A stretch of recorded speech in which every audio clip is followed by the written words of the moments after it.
BNP chairperson Tarique Rahman বলেছেন, দেশের জন্য ভালো যা কিছু করেছে তার ৭০ ভাগই করেছে বিএনপি। সংস্কার বিএনপির চেয়ে বেশি কেউ করেনি। বিএনপি ক্ষমতায় গেলে ৩১ দফা বাস্তবায়ন করবে জানিয়ে তিনি বলেন, এর মধ্যে কেউ আরও ভালো প্রস্তাব নিয়ে এলে সানন্দে গ্রহণ করা হবে।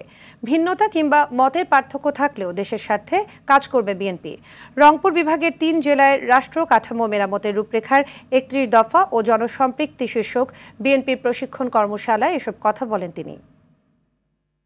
এর মধ্যে কি কোথাও বলা আছে যে এখানে নারীরা ইলেকশন করতে পারবে না? তা তো বলা নাই। কেউ যদি যোগ্যতা অনুযায়ী ৩০০ আসনের মধ্যে করতে চায় তাহলে অবশ্যই সে করতে পারবে। আমরা যে প্রস্তাবনা করেছি 50টিকে 100তে বাড়াতে চাই। আপনি যদি তাহলে এভাবে চিন্তা করেন যে তার মানে পুরুষদের জন্য 300 আসন আর নারীদের জন্য কিন্তু 400 আসন ওপেন থাকছে।